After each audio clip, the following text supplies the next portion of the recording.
Okay, I believe we're live. I want to welcome all of you to the Missouri Freedom Initiative. It is Saturday. It's the 9th of July. It's 2022. And we're going to talk about a lot of things tonight. I got some housekeeping to do with you guys before we get started. But I wanted to welcome everyone. We have Latanya King with us on the YouTube side, Voodoo Queen, B&H, and others that haven't chimed in on the chat side. On the Gilded side, we have Caleb, also known as Liberty Revolutionary. We have Robert Smith with us, and we also have Goatfoot Grant with us. So hello to everyone, and yes, we're back for 2 more weeks. So today and next Saturday we'll be streaming again, and then we're off for 2 weeks. And I never fully explained what we're dealing with up in Minnesota, and I almost feel it's important to do so because there's a moral to this story. And I did this because I'm going up to Minnesota dealing with an estate. And the estate is my wife's brother, who passed away about exactly 2 years ago. And I don't want to make a big, long story about this, but he did not finalize his affairs. So that makes things a little extra complicated. And by the way, gang, give us a 5x5. If you can hear us, give us a 5x5. That would be just great if you could do that. And it looks just like had the alert pop through on my end. Okay.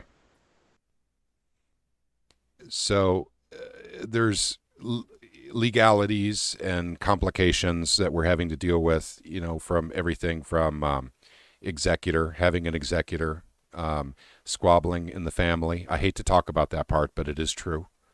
My wife having to step in and take over executor to end the squabbling, and hiring an attorney, dealing with the state, all the fun things that go along with settling an estate where the person who passed away didn't get anything done on paper before they passed away. So the moral to the story is, and I don't want to talk about this too long, but I did talk about this in Truth, Money, and Freedom 2 years ago when he passed away, is please get something on paper. If you're in the state of Missouri, and indeed in many states, there's a simple, easy form you can fill out without involving an attorney. All it needs is a notary. And you can have an executor. You can have your property assigned to somebody with a simple piece of paper with a notary. And most people where you bank, they'll provide you notary services for free. You can even go to a library and get a notary. That's what I did. Yep.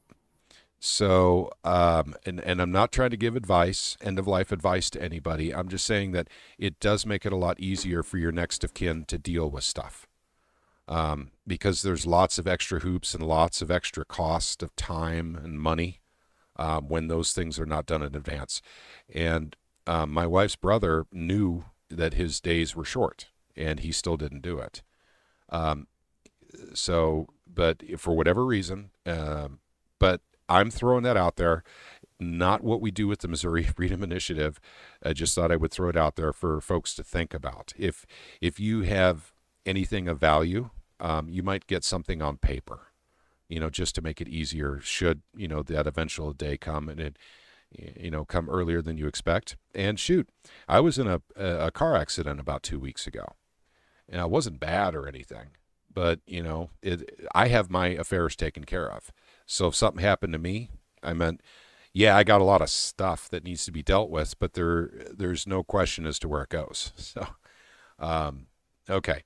So, so we're going to start with that. And also, I'm going to check here the live stream for 5x5s. 5x5s, awesome. Okay. There's been a lot of stuff going on, and I have been out of state dealing with a large estate that is going to be on auction. And it's an enormous task because my wife's brother had a lot of stuff, a lot of valuable stuff. So we're taking a lot of trips up there. We're spending a lot of time up there. So I know stuff has happened with CEPA, and I know generally what happened. And I'd like to talk about that for a quick second before we start getting into the primary stuff and also the questionnaires. So the general information that I have right now, and you guys can correct me or add if you like, is that CEPA has been definitely challenged now in the federal court in Kansas City, but it looks like the judge that took the case said that CEPA was fine. So there's no issue with CEPA. Is that correct? To be more specific, it was a hearing, and the DOJ had their lawyer there to make an argument, but their argument was pretty much garbage, like it was in the Missouri Supreme Court. Mm-hmm. So odds are they aren't going to do anything either, particularly with the whole other Supreme Court cases that have come out since then. Yep. Yep. Okay. Gotcha. So next week we will talk about that a little bit more. I am ill-equipped to deal with that. Once again, we were gone for a long time. We just got back, and so I haven't had time to look into that. And when I'm up in Minnesota, I have very limited access to the internet, even phone, by the way, because we're out 60 miles from the border of Canada, out in the middle of nowhere, and that's where he lived. So consequently, that I'd like to address a few things here. First of all, hello to everyone: Dan, Rhino, Sheraton Farmer, BH, Show Me the Truth. And I'd like to address a few things here that you guys have put in so we can close up the deal, with the estate and everything, or at least the subject matter. Latanya says she's dealing with that with her Uncle Vern, and I'm sorry to hear that. Show Me the Truth says you do not want anything going to probate. It's a nightmare. Welcome to my world. Show Me the Truth. That's what we're dealing with. You're right. It's an absolute nightmare. It is a fiscal and legal maze that you have to literally transverse the smartest way you possibly can. But picture going into probate and having family members fight over stuff at the same time. It gets even worse. It's very stressful, and it's causing me a lot of stress. It's causing my wife a lot of stress, and it's not us arguing. We're not arguing anything. It's just one member of her family, that's doing most of the problem. Latanya says, what form? And I will bring that up, and I will find it for you. My wife had emailed that to me, so I will get that for you in just a little bit. Voodoo says, everything in my son's name. I own nothing, and I like it. Very good, Voodoo. We've done much the same. We have a daughter. And everything, if something happens to my wife and I, everything goes to our daughter. So it's kind of like that, what we have set up. Plus, also, I have another funny story I'm going to tell you guys sometime. Maybe I should say it tonight because it doesn't take too long. And I'm going to have to throw my age out there because I got married at 25. And when we first bought our first home, and this is a relevant story here, so hang on. We bought our first home, and that was in Ozark, and I was 27. And so we just bought the home. And I came home from work, and there's a car in the driveway that I didn't recognize. And I'm like, what's going on here? So I go inside, and my wife is sitting at the kitchen table with this really, really nice older lady. She had to be about 65 or something. And so I just said, hey, my name is Pat. And she said, hello, Pat, I've been hearing about you. And I said, okay, hey, what can I do for you? She goes, well, we're just going to need some signatures because we've taken care of your final affairs. What? What are you talking about? So what happened was my wife invited a lady over and we bought funeral plans. And so I was 27, my wife was 28. And so we were the youngest people that this lady who had been selling, basically final arrangements for, I think she said 30 years. And in 30 years, we were the youngest couple to ever buy it. So even our funeral, our remains, everything, it's all paid for in advance. So we got that done. So my daughter doesn't even have to deal with that. Let's see. Latanya says, I need to do that with my trust fund and land. And James Bench says, we did it in Indiana back. We lived there 2 years ago. Will it hold there? Well, if it has to do with property in Indiana, you probably don't own that property anymore if you're not in Indiana. So you may have to redo it for, living in Missouri, for property in Missouri. Okay. All right. I think we can wrap that one up for now. And Latanya, I will get that form. And if I don't get it for you during the live stream, just let me know. and I will get it to you. And actually, it's a really easy form, and there's actually a question answer session about it. It's so easy to fill out, very easy and quick to do. We had ours filled out in about 10 minutes, and then our daughter met us at the bank, and all three of us, my wife, myself, my daughter, we're all there, and we all signed this, right in front of the notary, and the notary signed off. We showed our driver's licenses, of course, before we did our signatures. It was really simple and easy, and it didn't involve an attorney, an expensive attorney, to get that taken care of. And it's a legal document, so it keeps you out of probate. So show me the truth is right. You do not want anything going to probate, because go ahead. I was gonna say the thing Voodoo Queen said there. Everything is in my son's name. I own nothing, and I like. Yeah, I know. It's a Klaus Schwab. Yeah. Yes, I understand. That is pretty good. Yeah. So, okay, and one more housekeeping thing I want to tell you guys about, a little more detail, is the email that I've been using to send out. Basically, just heads up, we're doing a live stream, or where we got something important going on legislatively. That email has been shut down by Outlook. I've been locked out of the account, and they claim that it was being used to send spam. Now, I know that's not true. It's another attack, just like when we lost our Discord at Truth, Money, and Freedom. We lost it at Missouri Freedom Initiative. We lost our Twitter account, as I told you guys. I had to bring it back up. Now we've lost the email. So those of you who get email from us, just let you guys know, I'm too busy to deal with this right now, but I'm getting away from Outlook altogether. In less than a month, I will have it up and running on a different platform. I have all of your emails, so that's not a problem. I just don't want to deal with this crap anymore of constantly being shut down. We're not doing anything wrong, and we're constantly dealing with this.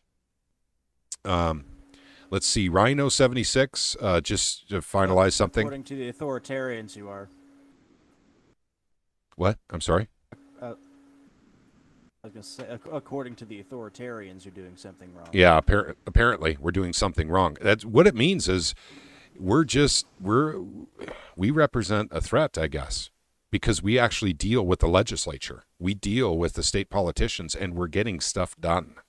Apparently that's a bigger threat than someone who is threatening to take a piece of equipment that goes pew-pew into a government indoctrination center and actually threaten to do it for 2 months before actually doing it, and then their socials and their email get shut down about 2 or 3 hours after they've done it. Apparently we're the bigger threat because we get shut down all the time and we haven't done anything wrong. It's almost like they want centralization of power. Yes. Mm-hmm. Okay, and then Rhino76, where did you do that at? The funeral home. That's a good question. That was a long time ago. I was 27, so we're talking about 23 years ago. So I'm going to say it was in Aurora. It was a funeral home based out of Aurora, Missouri. That's my best memory on that. And Latanya, yes, I can email it to you. Rabbit says I use Proton Mail. That we don't have to go to Proton Mail. There's other options that we can do. Now, on the Outlook.com email address we were using was somewhat of a lazy choice back when they shut down our YouTube server. I hate to keep talking about our attacks, gang, but I need to bring this one up again. You guys remember, we got CEPA done. Jimmy and I started this organization. And then we started a website with Caleb's help. And then we basically set up an email. So in case we got shut down permanently on YouTube, we would have, a place for us to come together to know where to go to next, for a streaming platform. Well, that's the reason why I went to Outlook. It was free. It was actually really easy to set up. And I just kind of stayed there because it was convenient. We do have a new email address. It's patrick@mofree.org. And all I got to do is set that up on a computer because it's not easily set up on a computer, but it's through the Wix website where we host our website. So all I got to do is set that up on a PC, and then I can have all the email addresses ported over, which is real easy to do. and then we can resume the email thing. But just so you guys know, whether you're watching live or you're watching later, where you normally get notification via email, that's done for right now. Outlook has deemed us as a spammer, apparently, and has shut down the account. They shut it down so hard I can't even log into the account. That's how bad it is. So, yes, well, we're always going to be under attack, gang. I mean, it's just going to be a never-ending thing, I think, because we're effective and we get the job done. And I guess that's it. Okay, let's see. Show Me the Truth says, have you all heard of Brandon Wilkinson running for Missouri District 3? His slogan is, let's go, Brandon. Clever. As a matter of fact, I'd like to talk about that for a second. Brandon Wilkinson was interviewed last night on the Missouri Liberty Report. Our friend John Williams, who could not be here tonight, I did talk to him last night. So if you guys go to his YouTube channel, which is Missouri Liberty Report, you'll be able to see that interview that was conducted last night. And I was actually on there asking questions. So at any rate, it's a great interview. So you guys want to go there and listen to the interview. It's a good interview. Yep. John is so good. He is just so good at doing those things. And Brandon Wilkinson actually did a very good interview, too. So, True Social on Android yet. I haven't followed True Social. So I have no idea what's going on with that platform at all. We're still on Twitter. We're hot and heavy on Twitter. Actually, we're kind of popular there.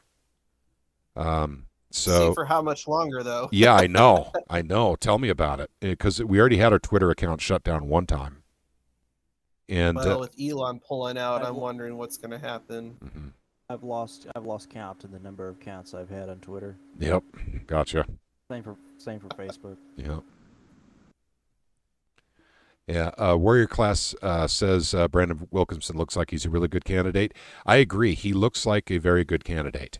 And I like a couple of things that happened in that interview.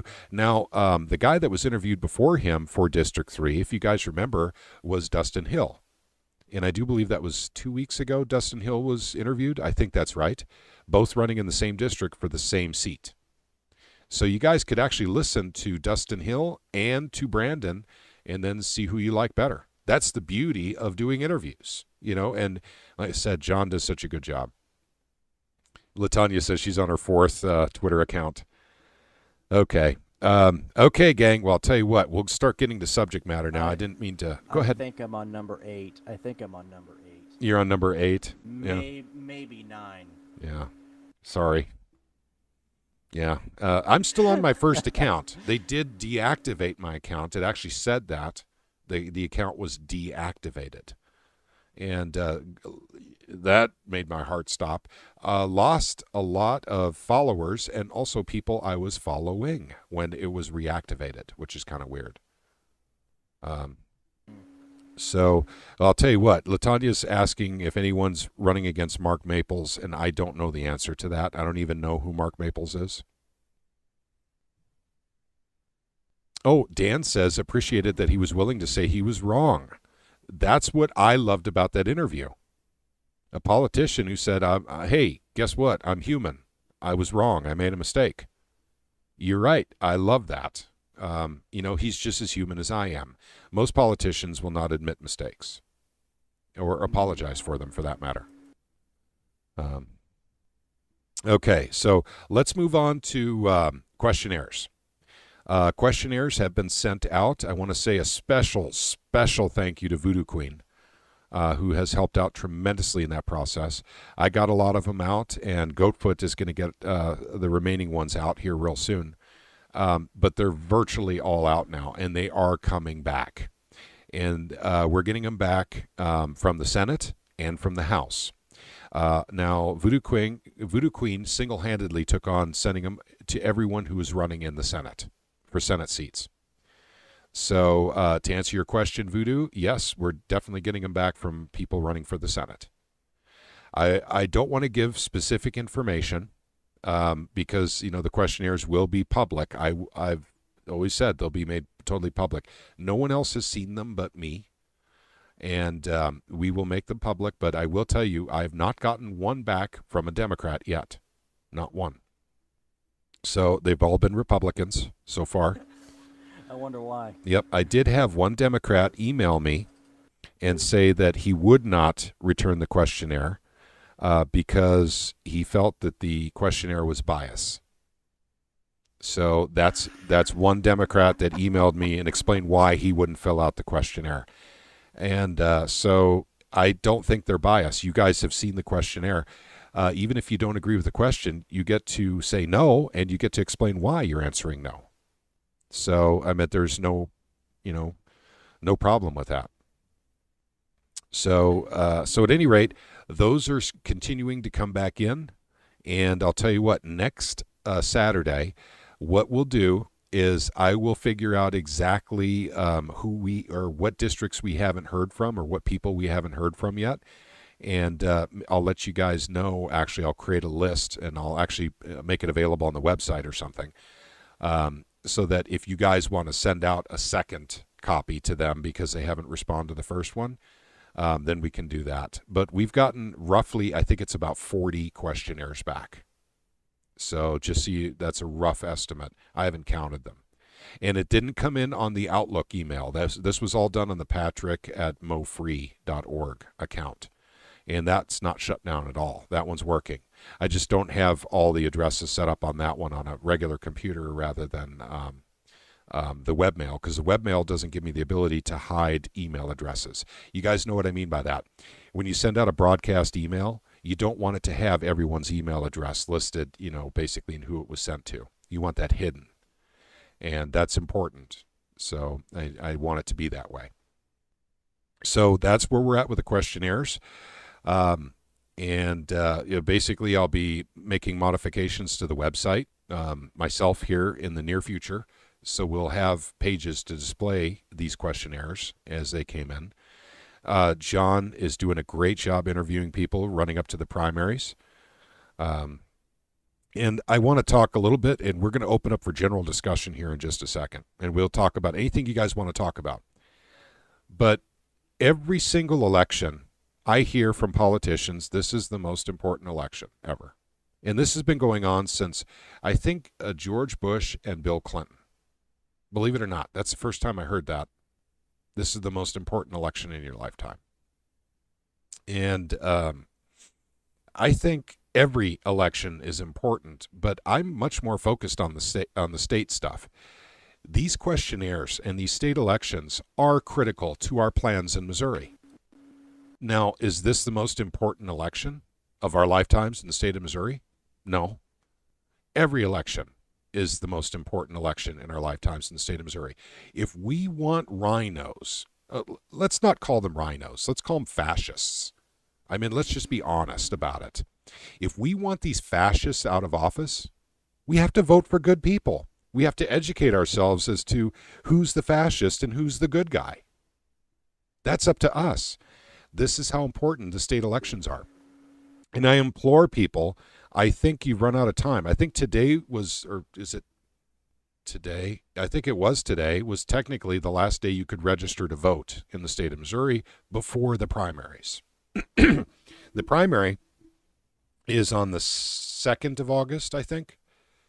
So, 2nd, 3rd? 3rd. I think it's the 3rd. So no, Pat, you're right. It's August 2nd. It's 2nd. Okay, thank you very much, Robert. Sure. I would love to hear that everyone participated in the primaries this year in our group. I would love to see people out of our group actually run for office. People that truly care about the Constitution, truly care about other people's rights, not just their own, but other people's rights. I would like to see that very much. And this is how important it is for our state. For everything we're doing with this organization, we need freedom-minded people in office. We have a lot of rhinos in Missouri. We don't lie about that. We don't say, oh, Missouri's the best state ever. Because, first of all, I don't know that's true. But I will tell you, we have a rhino problem in Jefferson City. I'm sorry, a fascist problem. We need to get these guys out. Look at what Jody's group is doing. They've changed their name, by the way. Jody Grace's group is now called the Missouri Freedom Foundation. And they're working very, very hard to get Susie elected in Justin Brown's stead. Justin Brown is an established senator somewhat fascist. And so Susie Pollock is running against Justin. And Jody's group is doing a really good job getting the word out, knocking on doors, putting out information. This is the hard work you have to do to get rid of these established fascists. Now, Justin Brown is not the worst of the worst. So, I'm not meaning to say that. But there are some pretty bad ones in Jeff City that we need to get rid of. Dean Plocker, we've talked about him openly. Maybe that's why our email is down, is Dean doesn't like us. I don't know. Latanya says Parson is a rhino. I don't know. Parson is an opportunist. But when it came to the beer flu, I would say he was fascist. It wasn't opportunist anymore. It was fascist. Now, he didn't do lockdowns like many other states did, so thank God for that. Brown will push gun control and ending CEPA. That is correct, Ganai. That is my main problem with Brown. And he has actually spoken of this openly. So I'm ready for you to run, Patrick. Latanya, no, it's not for me. It's not for me. I could do a lot more good, I think, on the outside than I could on the inside. So, think. Go ahead. The only thing I'm interested in, if I ever ran for office, is at the county level. Okay. And it's for everyone to decide, if they want to partake that way. But if you don't want to run for office, please at least participate and make sure you get to these primaries and help get some of these establishment fascists out of office in Missouri at the ballot box. I know people say voting doesn't matter. I'm not sure that's true at the state level. I'm not sure that's true. On the federal level, I tend to agree with you for many different. We shouldn't talk about it on this channel. I don't want to get our YouTube. Not on the YouTube. Not on YouTube. Yeah, that's right. Once my stuff is done up in Minnesota, there's going to be a lot of changes, and one of which is we'll be streaming on Odyssey. So just a heads up on that, gang. Our Odyssey channel has been, unfortunately, very lonely. I've not been able to upload my content to other channels for lack of time. But you guys know what I've been doing for the last 2 months. And it's, 1 more month to go. So at any rate, I'm sorry, I'll finish out with the plea. Please get involved. Please vote in the primaries. And you guys, these questionnaires that we have, we'll have them posted. They'll be really, really handy, for you guys to, take a look at. If any of you have any concerns about one candidate over another, because these will be public, you can always shove them in their faces. You could go to Jeff City. If they vote the wrong way on something after they did the questionnaire, you just print out a copy of that questionnaire right from our website. You go to their office, you slam it down on the table like you're Perry Mason, and you say, "What the hell are you doing?" You can do that with these questionnaires. It's kind of nice. So I love it. I love it. Yep. So let's see. I was very disappointed with Susie Pollock's interview with John. She is not a freedom candidate. She actually is, warrior class. She is just not a good interview. She is not a polished politician. I've known Susie for years. I'm very comfortable with Susie. Trust me. I know that she doesn't interview well sometimes. But don't let that stop you.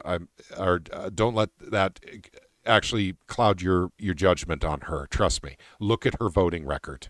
You'll be very impressed with her voting record. I just love Susie to death. And there was some things that she said in that interview that I don't think a lot of people were going to like. But like you said, Patrick, the important thing is the voting record. Yep. Yep. So that's the critical thing with Susie. It's all in the voting record. And by the way, if Susie watches this, I'm sorry I said you're not a good interview. That was a horrible thing to say. What I mean to say, and I've told her this privately before and publicly, that she's not polished like many of the politicians are that are out there. She is a very, very, very regular person. And so she is not... and Rhino says Susie's a good person for sure. Yep, so he knows her too. And she's very, very strong conservative and definitely is for your rights. Remember now, Susie's the one who's trying to prevent your kids from taking that needle in their arm in Jefferson City. She fought so hard for that this year in the legislature. Dean Plocker shut it down. So, she's the one who put out a bill to stop that happening to your kids. Always remember that. And then Latanya says, I like the fact she's like us normal people. Me too. In fact, she's one you can sit and have a regular conversation with, about, anything, actually. And she is one of those regular people politicians. That is Susie. Trust me. That is her. So I love the fact that she's not a politician. In fact, I think professionally she was a nurse. And so that's what she did before she went into politics. And Elly, 78, is in. Hey there, Elly. Nice to see you. Okay, so now I got my rant over about how important it is to go in your state primaries and make sure to actually, make a difference in your state. It's up to you, gang. Those fascists, those rhinos in your state, on your state level, that are stopping the good legislation. You guys who have been with us and saw us fight for CEPA, 2020, 2021, saw us fight, and then saw us, thinking, oh, geez, look what we can do when we put our minds to it. Well, we did it again in 2022, and it was Susie Pollock's bill. And that was actually to stop the needle from going in the arms of kids. You would think that would have been an easy one. Dean Plocker shut it down. Dean Plocker actually did shut it down. And that's, you have to get rid of the Dean Plockers in your state, the ones that stop the really good legislation from going through. This is how important your primaries are. You can get good things done in your state. So, yep. So at any rate, okay, all right, rant over, and we can start general discussion. But, and hey there, Pika. Nice to see you, buddy. So general discussion now. If you guys want to talk about stuff going on with CEPA, any of you have more knowledge about that? Anything, going on, I suppose, in the news, because I'm out of the loop. I've been gone for most of this time. That court decision was absolutely beautiful. Okay, Kansas City for CEPA. New York, no, not that. New York Rifle and Pistol Association, that one. Okay. Oh, yeah, that's right. Yeah. The something versus Bruin, I can't remember the exact. But yeah, that set a solid precedent for that new lawsuit that's come out looking to destroy the National Firearms Act. Yeah. Yep. Very possible that could happen. We'll see. We'll see what happens with that. Pika brought up a good one. Go ahead. I gotta have a little bit of hope in there somehow. I hate the system. Yeah. Still gotta. Yeah, Pika, I'll get back to you, ex-Prime Minister Abe, in a minute here. I want to hit something that Ganai just talked about. He says, I believe there will be a big push to change CEPA or neuter CEPA. I agree. This is the whole reason that we did this organization once CEPA was done, was actually to educate the public about CEPA, number one, and number two, watchdog the legislators to make sure they didn't come up with any crap legislation to try and change CEPA. So no other organizations formed around that. So I know that Aaron Doerr's organization, Missouri Firearms Coalition, will be looking into that as well. But I think and then Ron Calzone, of course. But this is the reason we're here. That was the primary reason we're here. But we're doing a lot more than that now. And we're growing bigger. So, there's more people getting involved, more people actually contacting legislators. So I believe Ganai is right. There's going to be a push to change CEPA. And it's all about federal funding of Missouri law enforcement. That's where the pressure is. I'm going to say it again. I've said it before, and I'm going to keep saying it. Mm-hmm. We need to get something, I don't care how it's done, whether it's a ballot initiative or anything else, but police unions, public service unions as a whole need to be completely cut out of the legislative process. Yeah. Banned from interactions, as well as their personnel in any official capacity or representing thereof. Yep. Or any of the professions.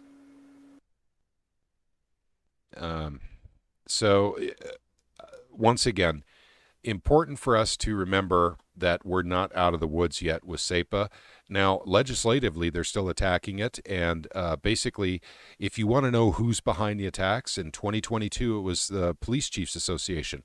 Next year, it will be, once again, the Sheriff's Association. There's a reason why they hop back and forth.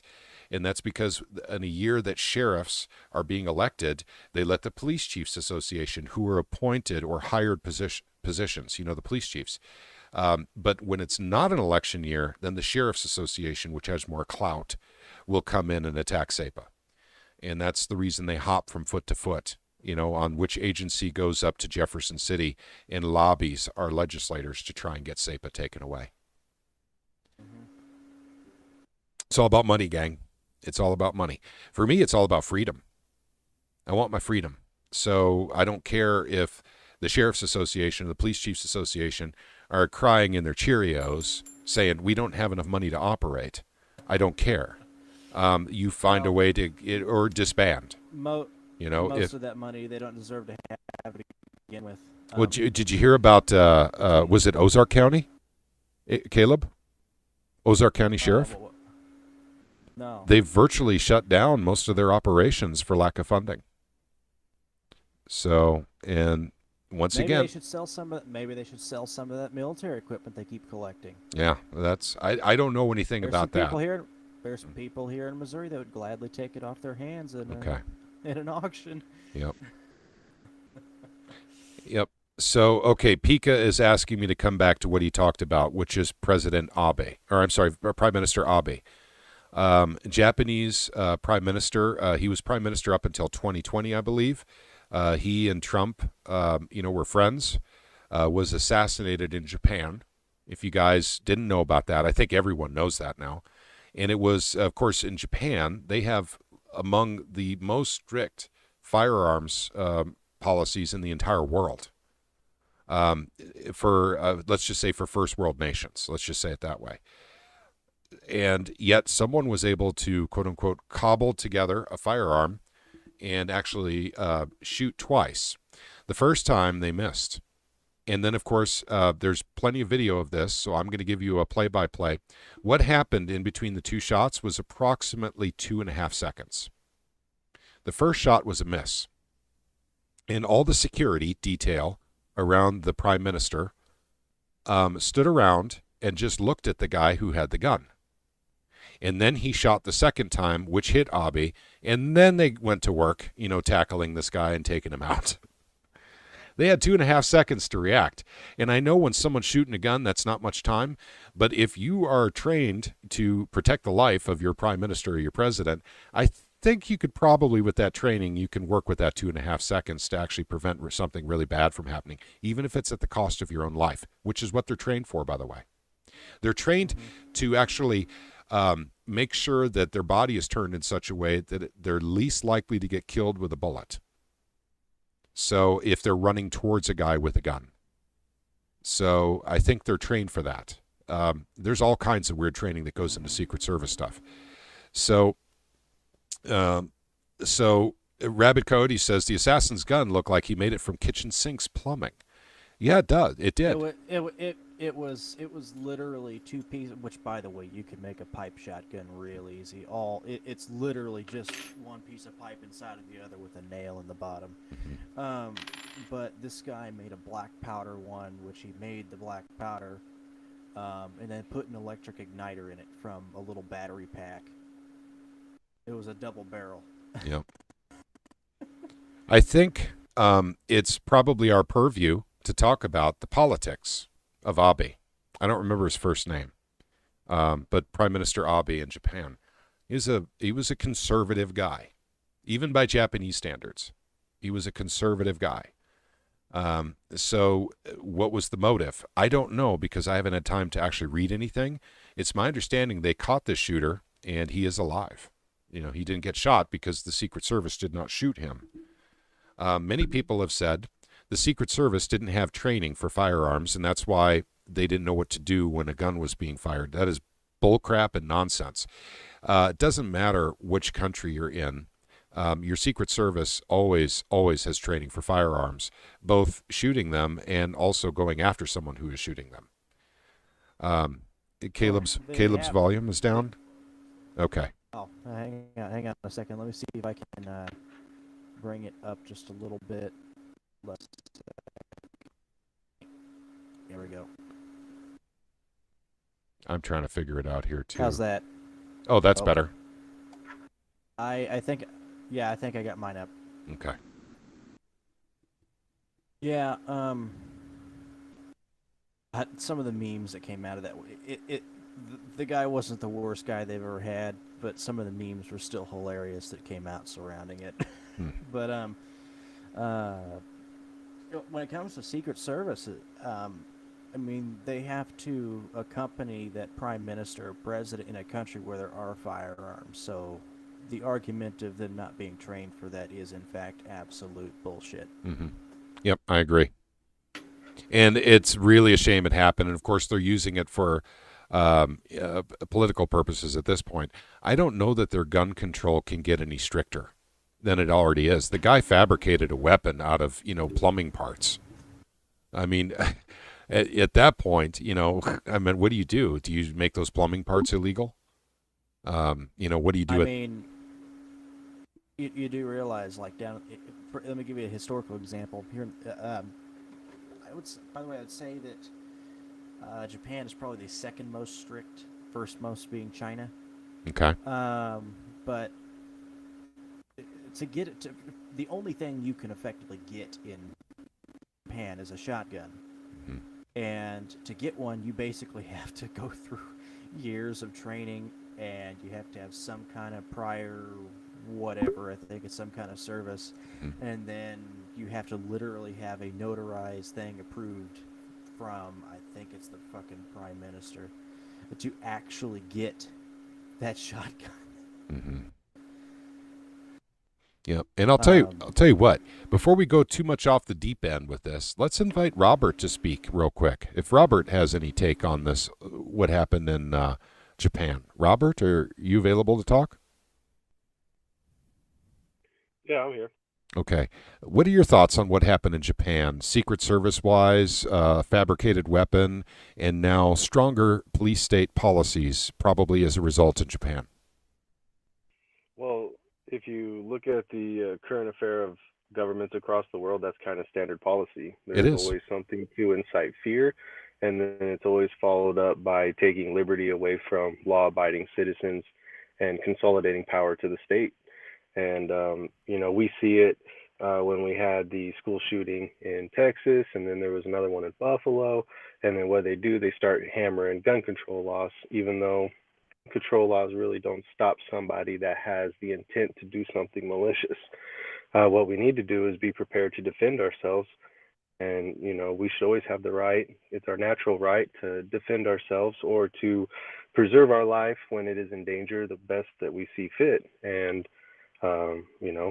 we got to keep those rights, because somebody who did not have the capability to defend themselves because they were actually relying on the state, like we would rely on the police if we couldn't defend ourselves. So somebody was actually relying on a group of other people to protect them and could not protect themselves ultimately. And you see the results. Well, I have a couple things on that. I got some points to make about that situation in Texas and just about any other mass shooting that makes national news, but I won't say it on this channel.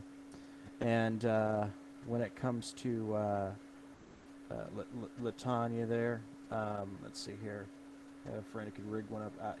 There's a lot of things I could say you could rig up real easily. I'm just not going to say it on here. Appreciate it. We don't need to give him a reason. And good night to Elly. You know me. Yeah. Elly, thank you very much for coming in, Elly. And I'm sorry we haven't chatted in such a long time. Elly is one of our mods. And we haven't seen her in quite some time. So it's really, really nice to see that she's okay. So you have a good night, Ellie, and thank you for stopping in. Yep. So I wanted to say one other thing too here, and that's in Japan. People say, "Well, look, gun control works." In Japan, you can't have guns, and people aren't shooting each other anymore. Well, I don't know that they had a gun problem to begin with, but their culture is very, very, very different from ours. I'll give you an example of Japanese culture, if you guys want to hear it, and that is basically the stigma that travels through your entire family.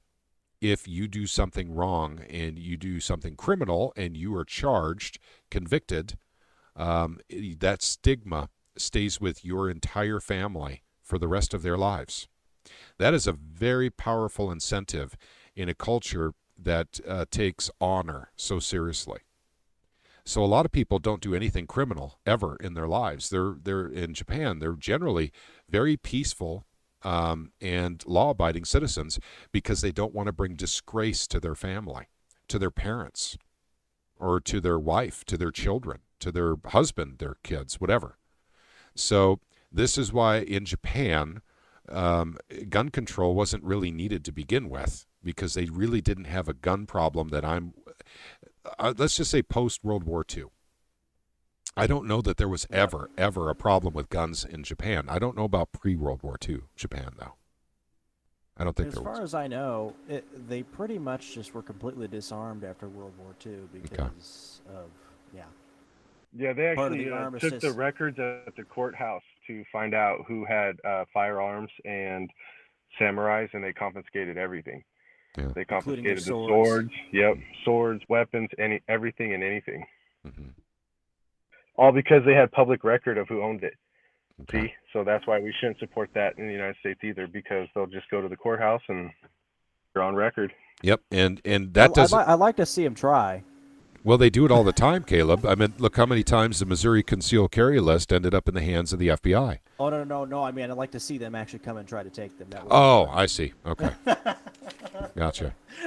And by the way, the two times that the concealed carry list, one was publicly known, the other one is a little more privately known, and it's just because of what I do for a living that I was able to find out about the private one. But two times, and one was from the DOR, I think it was Department of Records, actually let it slip to Highway Patrol, and Highway Patrol accidentally let it slip to the FBI.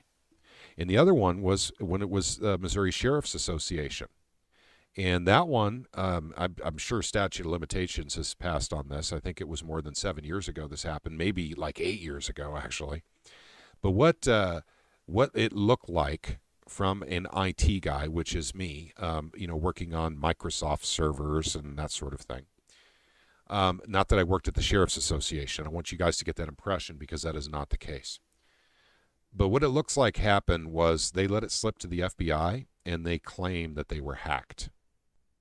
I don't think they were hacked, though. I think they just let it slip to the FBI. No. The FBI has always been interested in Missouri for a long, long time. They have a specific interest in us here in Missouri. Don't know why. That's pre-CEPA, by the way. But it just happens to be that way. But I'm not going to say how I found that out, who told me. I'm not going to divulge any of that. But that's what looks like it happened with the second breach. The first breach was very public. Everyone knew about the first breach. And they kept claiming it was administrative error. Just people making mistakes. The DOR accidentally passing it to Highway Patrol, and the Highway Patrol accidentally passing it off to the FBI. Yep. There was a data dump recently. It happened very recently. There's a data dump of gun owners' information. Yeah. I think it was in California. Or it wasn't here, but it was another state. It was California. Okay. It was California. They made their website for the concealed carry thing, and somehow it just released the entire list of everybody in the state. It happens. Publicly. I mean, it happens, right? Yeah, it just made it public. Yeah, and it was conveniently right after the Bruin case. It was just convenient. Hey, you guys, keep it going. I got to let my dogs outside. Keep it going. I'll be right back. Oh, God, just why? It's just so convenient. Oh, shit. It's designed, man. Like, all the It's criminals now can look at that information and they can know who has guns, and now they can be targeted because, or they can know what house not to go to. exactly. Well, a lot of guns are stolen, so That's true. That's true. you'll see them case the joint, and then when they leave, that's when the guns are stolen. And that's how criminals get. They either. Well, this was the. I'm pretty sure this was the concealed carry holder list. I think you're right, 100%. That's So- what I remember, if I'm not mistaken. So. This would be people that have guns on their person at all times. See, that's nobody's business. We got to get back to just minding our own business. And if you don't agree with what somebody's doing, if they're not hurting you, if they're not stealing property or damaging property, mind your damn business. Same. Another thing too is with like, for example, I was just thinking about this the other day when it comes to property taxes and everything else like that. I realize that if you look at the concepts surrounded in, say, Marx or something, the whole don't recognize private property, just personal property, and then you don't really own your house or anything like that, or your land it's on. Kind of reminds me of that, property taxes. Yep. Kind of reminds me of literal state-run communism. Yeah. Yep. It is kind of, in a way. I mean, you don't own your property, and property ownership and property rights are quintessential to freedom. To any version of freedom that you want to use, every permutation of the word freedom, property rights is right there, gang. I mean, you really do need property ownership and property rights for freedom to work. So that's one of the illusions in our society today, is that we own our property. They need us to have that illusion, by the way. Because as soon as people wake up and they realize, if they don't pay their taxes for 2 years, they will literally come and take your property from you by force. I mean, that's a problem. I say a bunch of people need to get together in about half a county or something and just say, we're not paying you anything. Yeah. Then, Well, we don't advocate. To find out. Yeah, we don't advocate for that kind of confrontation, of course, but it is important for people to understand you don't own your land. It doesn't matter what state. Well, actually, some states don't have property taxes, but very few. In the state of Missouri, you don't own your land. As much as you want to believe you own your land, you don't own it, and I can prove it. You just go down to the courthouse. Go ahead. This is why I believe I would like running for a county office position, because then you actually have authority of enforcing those policies. Well, now, granted, the school board might not like it. Yeah, but... yeah, they won't be a big fan of yours. Another reason to get teachers' unions out of.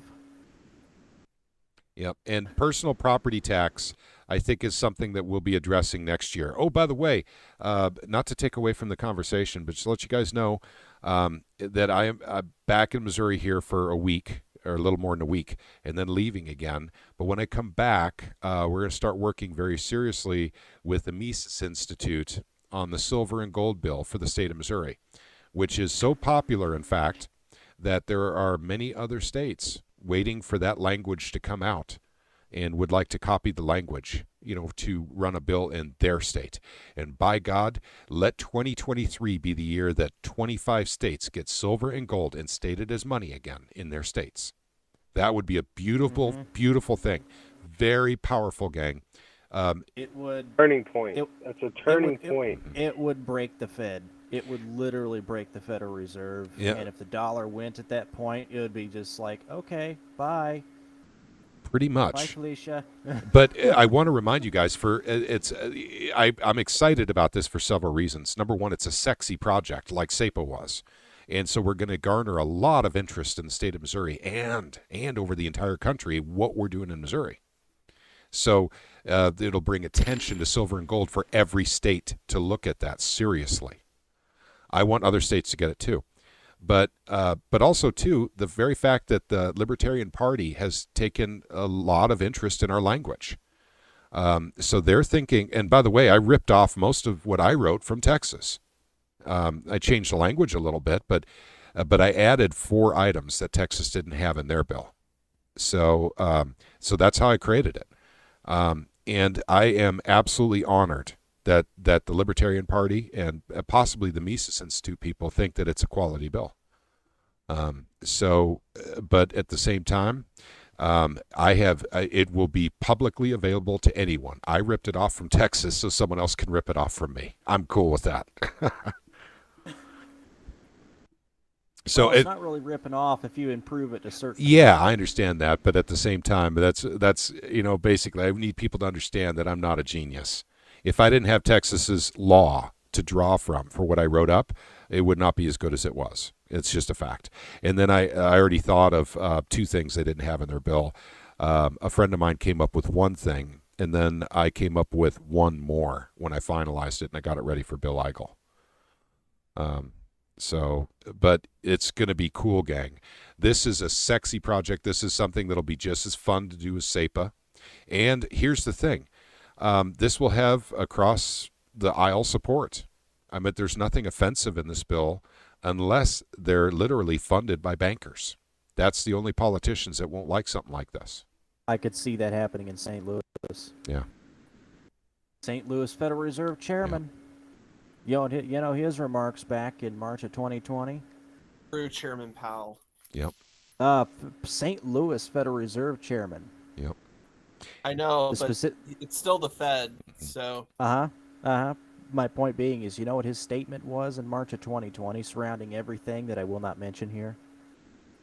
What's that? Planned, organized, partial shutdown of the U.S. economy. Ah, of course. Yes, that was his exact words. Yep. This is, and I said, and it is, in quote, this is a planned, organized, partial shutdown of the U.S. economy in the second quarter. Word for word. It's like late March, early April 2020. Yep. All right. So, well, they're doing it worldwide. It's not just here in the United States. So, China's getting hit real hard with this stuff too. Not that I'm trying to say it's horrible this is happening to China. China's going to do what China's going to do. But actually, ironically enough, they're doing halfway decent right now. Well, is it Beijing or Peking is shut down right now? One of the two of those is shut down right now. Shut down about 3 weeks ago. It's like one town. Yeah, but they have the zero COVID, what do they call it? Zero tolerance COVID policy. One person tests positive and they shut down the whole darn province or something like that. That's like what Australia was doing. Australia was doing it. New Zealand was doing it. Yeah. I wonder why? Because they're all tied in with fucking China. Yeah. They were all tied into love-making China. For those of you with kids at home, we're sorry about that. So it's been a while since I've been on here. Yeah, gotcha. We know that's coming. The euro crashed today. Oh, I didn't know about that. We have a month tops. Here's the thing, and I was recently reminded. A phone call was made to me from one of my old buddies at Truth, Money, and Freedom podcast that I used to watch the bond market like a hawk, and the euro dollar as well, which made up what was called. I don't want to bore you guys, though. I'm sorry, I don't want to bore you. Made up something called the M3 index. And that's something that was removed from the Forex exchanges in 2004. That is relevant today. It's still relevant today like it was in 2004. And what LaTanya's talking about, if we had an M3 index, everyone would know that there is literally a giant feces storm coming. And so, but we don't have that metric today. And so that's dollars that are printed for use outside the United States, also known as euro dollars. So they're a different color even. I believe they're red instead of green. I think they are. I think that's the case anyway. So let's see. Rabbit Cody says, better have your house in order by September, I'm thinking. I hate to make prognostications about that. I tell people, and by the way, I am an avid prepper. I just am not a vocal one. I've been prepping for a long, long time. Go ahead. Chicken prices are about to go back down too, as the avian flu epidemic is done. Mm-hmm. Oh, the one they used as an excuse to burn down a bunch of places? Pretty much. Yeah. Well, I mean, it's all a plan, Caleb. Let's be honest. It is. It is. There's no way around that. It is a plan. well, I know people that are definitely hurting because of gas and groceries right now in real life. You know, not just, oh, it's hard because it's more expensive. I know people that are actually, honest to God, hurting now. Well, there's people making TikToks driving around Vancouver, British Columbia, showing, or basically like, pointing out to Justin Trudeau, hey, look at, this is what your policies are doing. Look at all these homeless people on the streets. They can't pay your taxes, and because they can't pay the taxes, they get kicked out of their homes, and or they can't afford groceries, or they can't afford their rent. Like, it's just, I mean, it's the cycle of what tyranny does. When you just make it impossible for the populace to live. And we're seeing that. Go ahead. I'm just thinking about this. It's just sickening. Yep. Well, I mean, think about this too. Is like, and even this does speak to Missouri. We have 4 highly populated metropolitan areas, 2 super metropolitan areas with St. Louis and Kansas City, but you have Columbia and Springfield. And I will tell you what, those places are going to be hurting if the economy continues getting worse than what it is. Now granted, I live pretty close to Columbia, but I'm out in the county, and I did that strategically. But I know people in Columbia that do not think about where their food comes from, and I know for a fact that they do not have a plan, and that they will be in a real world of hurt if it just continues to get worse. So it's really a sad state of affairs of what's going on, and a lot of people are going to get hurt. Need another victory garden movement. Yep. What? Need another victory garden movement. Like in the Depression and into World War II. Yeah. That's actually very popular in Missouri. And that's one thing that's really cool about being in the state, is just about everybody knows how to garden down here. At least if you get out of the main cities. So a lot of folks have gardens here, and that's wonderful. In fact, my wife and I are doing a garden this year, and our neighbor's watering for us while we're gone. And other neighbors doing other stuff for us and everything. We have great neighbors in this cul-de-sac in the middle of nowhere. We live in this little tiny neighborhood of 7 homes, and then you have to go like a half a mile until you get to the next home after our homes. And we swap vegetables, between the neighbors. And I grow Minnesota midgets, which is cantaloupe, and holy mackerel. All the neighbors want those. But go ahead. Are you being ableist by calling him that? No. By calling him that, are you being ableist? I'm not being ableist. That's a good question, because it does sound somewhat discriminatory against people who are not midgets, and not from Minnesota. But they are officially called Minnesota midgets, and they are in the cantaloupe family, and they're awesome. So, but we got a lot of corn coming in, which is really cool. Has Timmy Chonga been stealing? We have gated off the cantaloupe.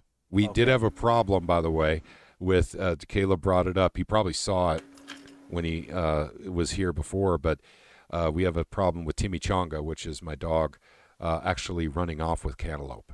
Just going in the garden, taking a cantaloupe, and just running off and eating the husk. He leaves the meat. It just eats the outside husk of the cantaloupe, which is where all the minerals are. So, but yeah, there was one year, and I think this might have been 2 years ago, that he ate 70 cantaloupe husks. No kidding, no joke, during that summer. So it was pretty bad. Needless to say, my wife was not happy about that situation. And we have someone in the chat here, the Crystal. Have a blessed Sunday, everyone. Greetings from Pagdian City, Zambagua del Sur, Philippines. In the Philippines. Someone's visiting from the Philippines. Nice. Welcome. Nice to have you here.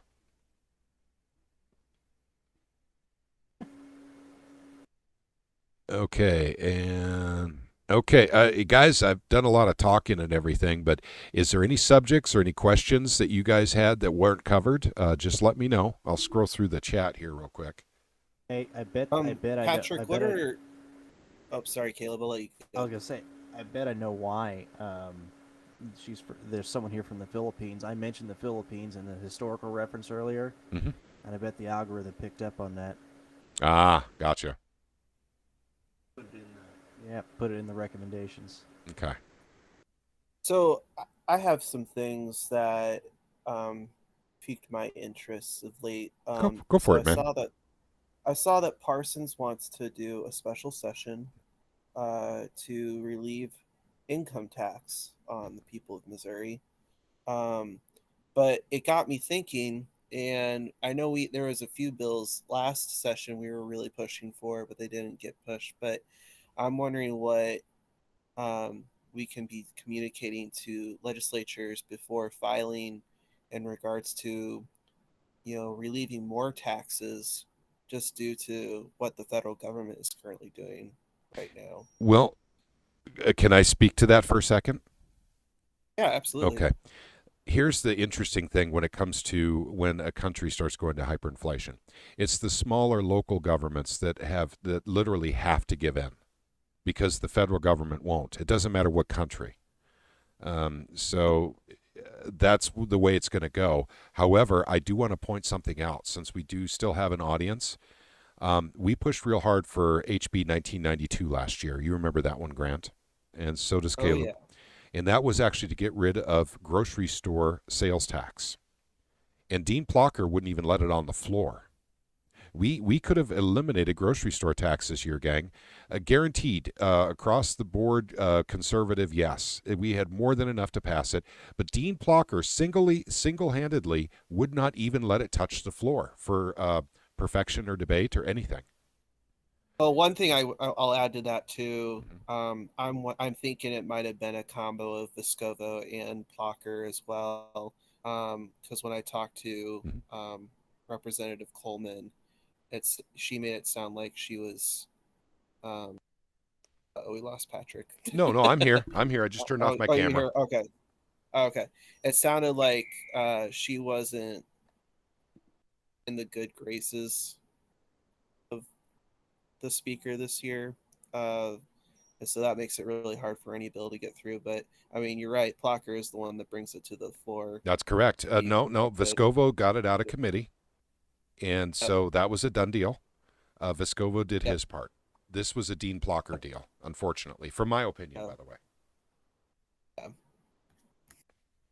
So it just, if any of you are kind of confused how it works here in Missouri, the Speaker of the House actually gets things in and out of committee, and it's the floor leader that gets it floor time, gets it on the schedule for floor time for debate and perfection. And so that for that bill to get out of committee, and it did get out of committee a while ago. We helped to get it out of committee, I think.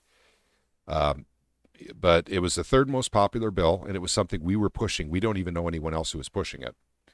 And so at any rate, it just never got to the floor. Never made it to the floor. It was out of committee, though. Kept going from calendar to calendar, from formal to informal. And then there was even amendments attached to it to amend the gas. They're repealing the gas tax with it as well. And that, I'm wondering if that played a part in it not repealing too, because it might have been people that were wanting to add that immediately. And I mean, I would love to see the gas tax repealed. It's ridiculous. For the first time in my entire time living here in this state, I went back to Iowa for the 4th of July, and gas was cheaper in Iowa than it was here. And I was just, it ticks me off to no end. Hey, Truth Faction has showed up, and that's Vince from the Roby meetings, from Travis's meetings. So, hey there. Nice to see you in here, Vince. Thank you I think you might have come in before, by the way. So, and let's see. Truth Faction is saying, go to BLM website. So is there something we need to see over there real quick? You want to check that out real quick, Caleb, before I do that on the live thing? To see if there's something funny that we need to see on the BLM website. Latanya says, Dean has to go. I agree, but I don't think it's that simple. So we'll talk about that after we're done with the primaries. We'll start talking about Dean and then the regular elections and everything. So I got to stay as focused as I can on these questionnaires and make sure that these are done and done properly. Latanya's asking if it's... Go ahead. You said BLM. Are we talking about Black Lives Matter or the Bureau of Land Management? Oh, Truth Faction. Can you be more specific? Truth Faction say you'll need to go. No, that is not. Yeah, let us know. BLM, Bureau of Land Management, or Black Lives Matter. Which one?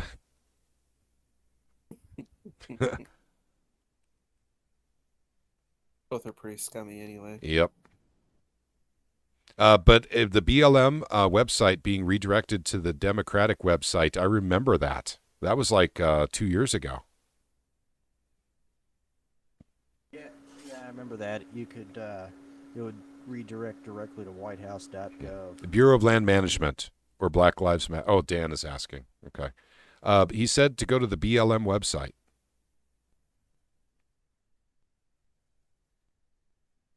I'm on it. Land Management, he says. Bureau of Land Management. Okay. Okay. Okay. Well, Caleb's going to go take a look here real quick. I'm digging. I'm on my phone right now. Okay, Bureau of Land Management.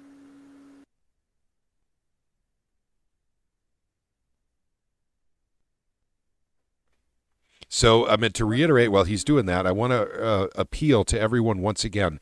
Please get out and vote for these primaries. And if you don't know, basically who the best person is in your district, and you're watching this after the fact, it's not a live stream. I'm not talking to the guys that do come in for the live streams. We have a lot of folks that watch this after the fact. If you don't know who to vote for, remember on our website, we will post all those questionnaires. You can use those as a guide. We don't tell people who to vote for. We're not that kind of organization. We just, provide all the tools necessary for you to make the best choice possible. There are some people we've talked about very openly on our channel that are rhinos or fascists, but not all the Republicans in Jefferson City are like that. But unfortunately, we do have more than a few. So, and I doubt those guys. Go ahead. I don't know what part of the website he's wanting me to look at, but... He's talking about land patents. Oh, okay. Hang on a second. Okay. Oh, hang on. Rabbit Coyote put in a link in the chat.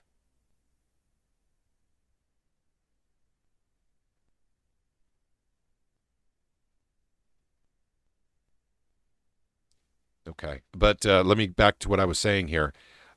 We do need to get rid of these fascists in Missouri. The fewer of them we have, the more good we can get done in the state of Missouri. This is part of what we do, gang. Look at how frustrated we were this year by Dean Plocker. Yes, we got something done this year. 2 things done this year. Number one, and probably more importantly, Dean Plocker was completely exposed for what he did, for the fascist he is. And yes, I'll say that to his face. He's taken money from some pretty interesting people, and his vote is definitely reflecting who's paying for his campaign. This is really easy math, gang. Doesn't take a rocket scientist nor a mathematician to figure this one out. So Dean Plocker is a fascist, but unfortunately he's not being primaried. That is a fact. No one is running against him on the Republican ticket. So we can't recommend a better person for that. But there are others. Like, for instance, you might want to look into several of the others. We'll mention a name here. Justin Brown. He's being primaried by Susie Pollock. So you might want to look into that. So, there's one example there where we could get rid of someone who is partially fascistic and definitely is not in love with CEPA anymore. He was when he signed it in, but apparently he's had second thoughts about CEPA now. So, we have to think about this, gang. This is really important that we actually get some of these rhinos out of Jeff City so we can have even more success next year, because we were definitely frustrated this year by Dean Plocker in the House. just in the House. We didn't have any official problems with the Senate because we didn't get that stuff out of the House into the Senate. That's the reason why. We would have found more problems in the Senate if we'd gotten there. A lot more. Yeah. So, at any rate, and Dean, by the way, I will say one more thing. I'm trying really not to say anything about these questionnaires until they're posted. But I just want to let you know that I did put a question in there about the abuse of power of the floor leader and speaker positions in both the House and the Senate in the state of Missouri. Let me just tell you, 99% of them are answering yes, they will help to eliminate that, or at least support any movement to eliminate that abuse of power. So they're answering positively on that. There's actually only one that I got in that didn't answer positively on that. It was a neutral answer. That's it. Just one so far. So apparently the Republicans up in Jeff City know that there's a problem with the speaker and floor leader positions and the amount of power they have to prevent bills from actually making it to the floor. I think we knew that already, but it's nice to see it on paper, is all I'm saying.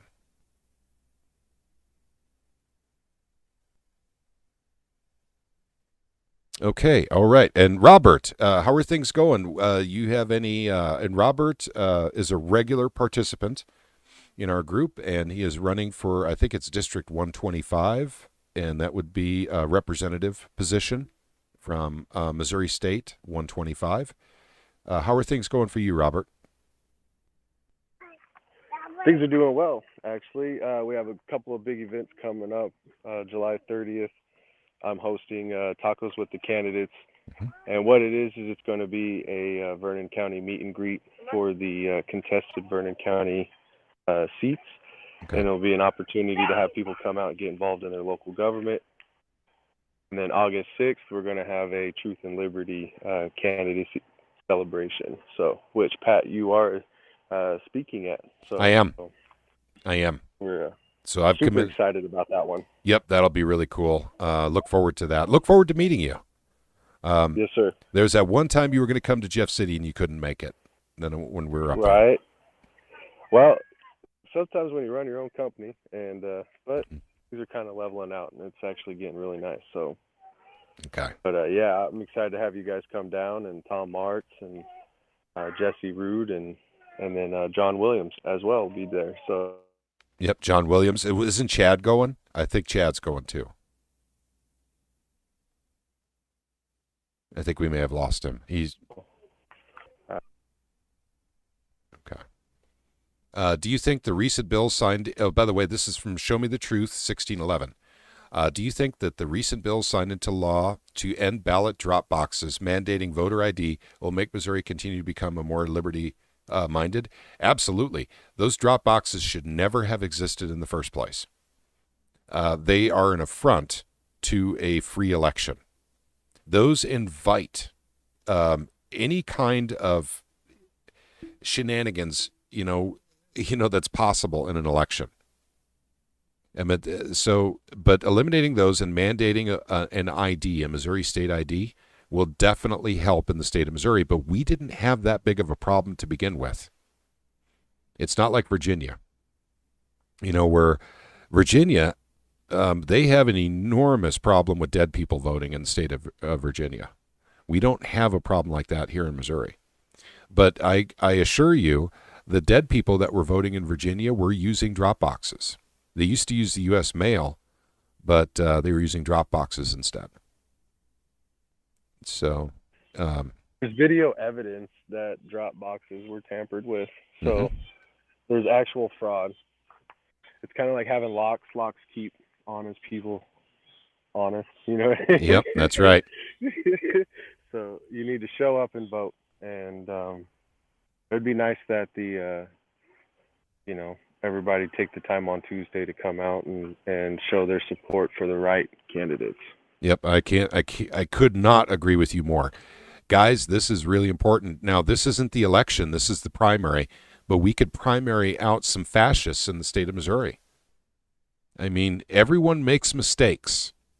You guys remember that Brandon Wilkinson that John Williams just interviewed yesterday? He made a mistake. And he made a mistake by saying that naturalized citizens, in his opinion, shouldn't be allowed to vote. This is a constitutional right for a naturalized citizen. His opinion was against the Constitution. John asked him about that. By the way, he didn't say that on John's interview. He said it in an interview, I think it was Missouri or Firearms Coalition Policy or something like that interview. And so we caught it. It was on Twitter. And see, oh no, he said that. I don't know. I'd have to check and see exactly where he said that. Yeah, it's on Twitter. Check Dustin Hill. So just do a quick search for Dustin Hill. He said it. And so he was approached. John is he's a consummate professional with interviewing. John brought it up and, said, yeah, we got some people here that are kind of, they're not going to jump all over you. He says, but they're curious and they're concerned. Why is it you don't want naturalized citizens voting in the state of Missouri? He went on to explain, I made a mistake. I made a mistake. That was my opinion when I was asked. And he goes, and a friend of mine talked to me for 2 hours after that interview and told me how wrong I was and explained to me why I was wrong. And then I found out that I was wrong. So I'm making a correction right now on your show. That was wrong. So no one's perfect. No one is perfect. Only Jesus Christ was perfect, gang. That's it. That's all you got. But so politicians can make mistakes. But when they continue to make mistakes against your freedom over and over and over again, you got to call it out. And when you call it out, and they won't do anything about it because we've done that, you vote them out. That's what you do. You get them out of office. That's why the primaries are important, and that's why the elections that are coming up are important. So, and it's, by the way, gang, we don't choose parties. We don't choose candidates. I'm voting, basically for where I vote, and I'll be voting for very specific people. I already know who I'm voting for. But I don't, announce who I vote for. People will ask, and I always tell people if they ask me directly, after the vote is over, and I may change my mind even before the thing here. One thing I'm really excited about is the fact that, and maybe this isn't the right venue for it, but the Mises Institute has basically taken over the Libertarian Party. Taken over is maybe not the right word, but they've changed the platform. And now it's the Libertarian Party that I remember from the 60s and 70s. Not that I was involved back then. But the Libertarian Party took a wrong turn. They made mistakes. Those mistakes have been corrected now. The ship has been righted. It's no longer listing. And it wasn't that it was sinking, but it was definitely listing. The Libertarian Party is something that you guys should definitely look at, libertarian candidates. Don't think that it's throwing your vote away to vote for the right person. This is one thing that I love my parents to death. I remember my parents telling me, though, vote for the lesser of two evils. That's a mantra, isn't it? It's like a mantra when you go to the ballot box, from your friends and your family. Vote for the lesser of two evils. How about choosing not to vote for evil and to vote for someone good? Why can't we do that? Well, that's because we don't have a powerful third party, right? Well, guys, we just might now. The platform has changed. And it's like I said, this isn't the proper venue or the program to talk about the Libertarian Party and the Mises Caucus, actually embracing and pulling in the Libertarian Party so they can right the ship. But they have. So it's something to think about. I would like to say that there is a few races in Missouri right now to where your choice is a non-liberty-minded rhino, as you call them, or a libertarian. Yeah. And I mean, everybody hates rhinos so much. There's a couple libertarians out there that will solve that problem, and you're not sacrificing anything. That's right. So it's a two-way race. That's the way it is. So. Yep. And we are getting questionnaires back from libertarians as well, by the way, gang. I just wanted to let you know that.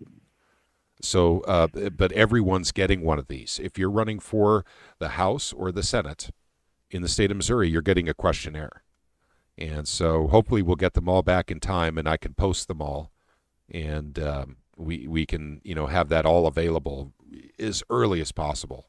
I'd really like to have it done by the 21st or the 22nd of July, where they'll be actually up and everyone can go see them. I'm going to have to do something with the email, so that may be this week. That email is critical to our operation, and I'm sick and tired of being shut down by this one or that one. We don't do anything wrong, gang, but look at how we get attacked all the time. It's terrible. Let's see. But yeah, so it's almost like our enemies have a psychosis of sorts. Yes, it does. Yeah, a little bit. Let's see. The debate stages are terrible and don't allow for third parties because the debates are run by Dems and the GOP.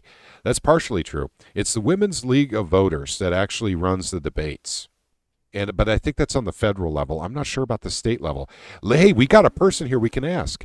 Let's see, Robert, you were running against a Republican in your district. Is there a scheduled debate of any kind? Right now, pretty much the Republican Party, anything they do is for their Republican primary candidates. After the primary, whether anybody hosts any debates or not, I plan on it. We're going to have some hog roast. I'm going to invite my opponent, and we'll have a debate because sometimes you're not invited. Wait. You're having a hog roast, or are you going to roast your component? No. No. Like a real hog roast. Hey, I got some nice I have to make a joke. I've been an airhead for, God, things have been just horribly stressful around here. So, yeah, I got to laugh somehow. It'll be a nice event. They can either show up, or I'll just get some talking time, and we'll have dinner. So. There's 3 Republican primaries contenders right now. So after August 2nd, we're having August 6th. We're having the Truth and Liberty, and we'll see where we go from there. So awesome. And Truth Faction asks how you can get into the live chat. Well, we're going to wrap it up here really quick here, Truth Faction. But if you look in the description section of the video, there should be a link to get into our Gilded server. You set up a quick account, and then boom, you can come right in and join the conversation with us live. So pretty much has to be on PC though, because the phone app is garbage. Yeah, that's right. That is correct. It has to be on a PC, unfortunately. And that's actually hurt us a little bit on our live streams. But gang, I'm not going back to Discord. I'm sorry, I'm just not. If you guys looked at the terms of service for Discord, you wouldn't want to be on there anymore either. I have a couple other ideas of places, but I need to look into them more. At least just for doing the live streams. I'd keep the Gilded server for all kinds of stuff and the planners and everything, but we need something else for video. Yep. And don't think of our Gilded just for live streams. We actually have a calendar in here, so we can post calendar events and everything. And the email, like I said, is broken for right now. And I really apologize about that, gang. That's out of our control. But I will have that fixed probably within about a week. So by the next live stream, go ahead. Oh, I was just going to say Casey Pemberton's been using that calendar too. So. Yep. Yeah, Casey Pemberton. That's right. Yeah, he's got his events on. Yeah, he had an event today, actually. Yep, he's doing them Saturdays. I told him I'm really sorry. We do our live stream Saturdays. He's a good guy, and he is one of our gang. He comes in and participates. It's been a little while since he participated, but so a lot of respect, really basically. Busy. Yeah. He's been busy knocking doors. Oh, he's super busy. We talk quite often, and he's out there knocking the campaign doors down. So hitting up all the parades that there are it's pretty cool what he's actually out there doing. So yeah, it's also fun. He'll share me like the funny stories that come up. I saw him Thursday afternoon, and he has some funny stuff out there. Yep. Yeah, campaigning, it introduces you to a lot of different things out Yep. there. It does. It does. And I've helped with campaigns before in the past too, but I want to remind everyone, I'm not sure if there's still time for it, but Casey was having an awesome drawing for a Mossberg 22 that would be, what's that kind of printing? Screen printed with the American the flag flag. and the Gadsden snake. Yep, that's right. So, gosh darn it. Let me see if I can figure that out. Event scheduling, and I'll go over there real quick. And... I think his drawing was earlier today. Oh, it already It was happened. today. Okay, yeah, gotcha. I watched the live stream and he was doing his drawing. Okay. Gotcha. Okay. But it was a sweet-looking gun. Yeah. Did you know who won? Did you find out who won? I didn't catch the name. Okay. But it wasn't me because I wasn't notified. So yep, I'm sure he'd call you. You can go on his Facebook page and watch it though. Okay, gotcha. Cool. Yep. Okay. Well, I'll tell you what. Let's see. Show Me the Truth said, ever heard of GabPay, which is a competitor to PayPal? I have not. We're going to be looking into all kinds of new stuff here when I get done with my project up in Minnesota, which is an enormous project, but like I said, it's done in a month. So basically, light at the end of the tunnel. I will be, and I've committed to, I will be at Robert's, I can't remember what he was calling it, but basically the August 6th deal. I will be speaking. Truth and Liberty. Proof and Liberty? Truth and Liberty. Truth. Okay. Yep. So I will definitely be there for that. And, hey, Charles Uplifted showed up. Hey there, Charles. Any plans in the future to get a bill to legalize suppressors and SBRs made in Missouri? Show Me the Truth. That is on my mind for 2023. Noise suppressors. All we have to do is knock them off the books. That's correct. Because actually we don't follow the federal guidelines on that anymore. We have them on Missouri guidelines, and it's actually pretty easy. I say easy. We might be dealing with Plocker again. But it should be very easy to knock it off the Missouri books, as Caleb just said. And actually, I've already got something written to do that. And once again, I just took it from Texas. But it's my silver and gold bill. Really?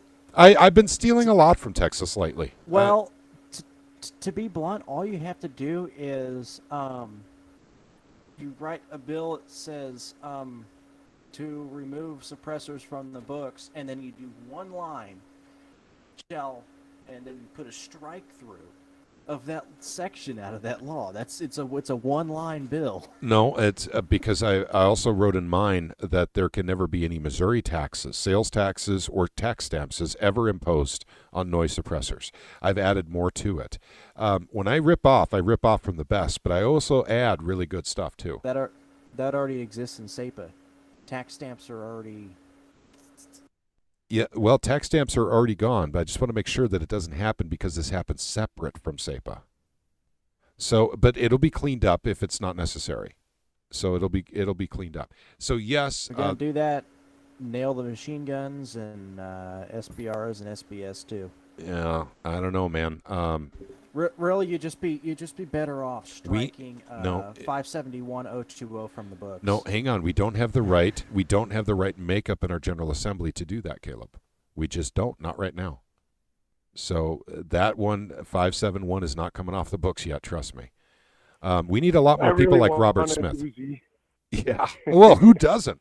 Holy mackerel, man. I just want one real bad. Yeah. Well, who knows? Maybe the Supreme Court will come around before then too. Before that whole thing gets wiped off, because it all says in compliance with federal law is the only thing. Yeah. Yep. So at any rate, that's something that I've been thinking about, and I have written a little bit about. So I might end up throwing that out there as well. But the silver and gold bill is first and foremost on my mind for 2023. It is my first love. And so I'm going to give that a lot of attention.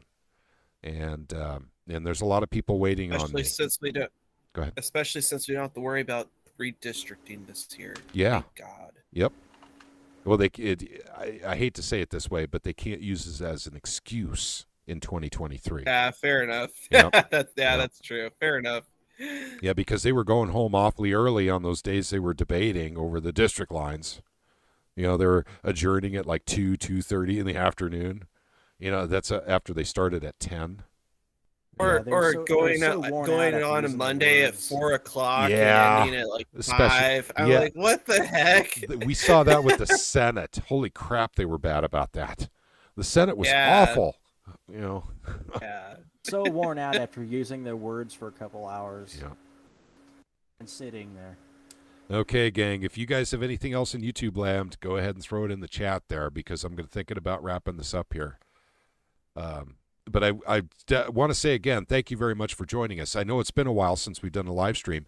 I don't want you guys to think that that we're going dormant during the summer. We're never dormant. We're always doing something. But the live streams are not happening as frequently because I'm frankly, I'm out of town. And I'm in a place where I don't have internet that actually can do a live stream. So not even on my phone, which, by the way, we can do now. So we can do it on the phone now, but we don't have call for it. But where I'm at, I don't have internet on my phone. I can make phone calls with my phone sometimes. I'm just too far out there in the middle of nowhere. So, yeah, we're not dormant. We're still working on stuff. And basically the questionnaires are definitely my highest priority right now is getting those done. And getting them, basically in our website so we can display them. So Show Me says, have a good night, y'all. Lord bless. God bless you too, Show Me. Thank you for coming in. And Pika says hello again. So Pika must have left for a while. Okay, no questions coming in. All right, any guys in Gilded, anything that we should cover tonight that hasn't been covered? I can think of. Okay. Oh, Robin's in. Hey there, Robin. And yeah, no problem for the live stream. We can talk about Rhino says, what are your thoughts about the UPS fiasco? UPS fiasco? That's a good one. Oh, they're going to destroy gun parts. Okay, so yeah, effectively, UPS has decided to terminate contracts with any company that sells parts that can be turned into a firearm or used to make a firearm, and then has threatened to destroy the property, which technically, if you want to get to it, constitutes a felony, but hey. So UPS is saying they're going to do this? Mm-hmm. Wow. They have picked the side of the anti-gunners, and they're looking for a lawsuit, apparently. Wow. That's exactly what they're likely to get out of it. But they effectively said, we're terminating contracts with companies that sell and distribute gun parts, and anything that is currently in our possession, we may or may not destroy. Before it gets to the customer, which it's a felony. Oh, that's nice. You get to some of the prices of the things that they're transporting are thousands of dollars. So. Wow. Well, it sounds like it is what it is kind of thing here. Nevada Cario is saying that Nevada Rhino selected Joe Lombardo. I don't know who Joe Lombardo is, but he does sound like he might be mafia related. It just sounds like a mafia-esque name, and then Nevada, it just makes me think of Las Vegas. I can think of Lombardi. Yep. So don't know about that. I'm sorry, man. We don't follow the politicians in Nevada the way you do, because it is your state. So we're concentrating mostly on Missouri, as you know. Yep. Okay. All right, gang. Well, I'm going to go ahead and wrap it up here. I want to thank all of you for joining us. It's been a while since we had a live stream, and I know that, but we will be back next Saturday night. So don't worry about it, and I should hopefully have the email system fixed by then. So those of you who come and watch us later after the fact and go, gosh darn it, I didn't get an email on this. Well, now you know if you've watched this entire live stream. You know exactly why the email system is down. So I'll be switching systems, and we'll get the show on the road. So we'll get that done. Let's see. Other than that, I realize there's more time before the primaries, but the questionnaires are of primary importance, and that's going to be a focus along with CEPA for next Saturdays, unless something else comes up in the state of Missouri that needs some attention. So once again, thank you. First of all, thank you, Caleb. Thank you, Grant, and thank you, Robert, for joining us. Casey Rich did inform me that he wouldn't be here tonight. So, in fact, he may not be in the live streams for a little while because life is happening. But he sends his love, and I'm in regular contact with him anyway. Truth Faction says, love you all. Shalom. Love you too, man. I love all of you. And once again, guys, we can do this. We can make this the best, freest state of the union. We can. It's not a pipe dream. Getting CEPA done is a miracle. It's actually a miracle. No other state has been able to accomplish this. Shutting down what was sure to get through the legislature in 2022, the IP bill, the ballot initiative, it was a sure thing. It was going to happen. We stopped it. We can make things happen in the state of Missouri, and basically with you guys. I mean, it's not me. It's not Patrick Holland does all this. It's you guys. You, the ones that are literally making phone calls, sending emails, and visiting Jeff City, are the ones actually making it happen. So all you get from me is information. But you guys do the work. Well, I do the work too. I'm one of you. We do it together. That's the way it works. And, we show the other states how it's done too. That's why we're the Show Me State. And incidentally, one more thing I said at the very beginning of this podcast that there's a really simple form to fill out to deal with your final arrangements. And it just so happens Missouri was the very first state to adopt this simplified form that doesn't require an attorney and, to actually take care of your final arrangements. Interestingly enough, I believe the year was 1989 is when it was adopted in the state of Missouri. So Missouri does a lot of things first. This prevents the state and an attorney and, all the crap that goes on when someone hasn't planned for, their ultimate end. So probate is the word I was thinking of. You don't go into probate with this either. So, but at any rate, I'll tell you what, I know I need to get that to a couple of people via email, and then I'll have that form available probably later on in the description section. So you guys can look for that form there. And also, too, there's a website with information on how to fill it out and questions and answers about the form. Okay, thanks again to everyone in Gilded. That would be Caleb, Grant, and Robert. Thank you for joining us. And you guys all have... Oh, don't do that. That's contagious. Yeah, it's contagious. It is. In the chat, and everybody's here is going to start yawning. Yep. Holy crap, man. You just yawned right in front of us like we weren't even here. I can't believe you did that. Wow. Holy mackerel, man. I can't believe you done this. Okay. I bloody can't believe you done this. Yep. Okay, you guys, again, all take care. Love you all. May God bless each and every one of you. Until next Saturday, have a good one, gang. Good night. Night.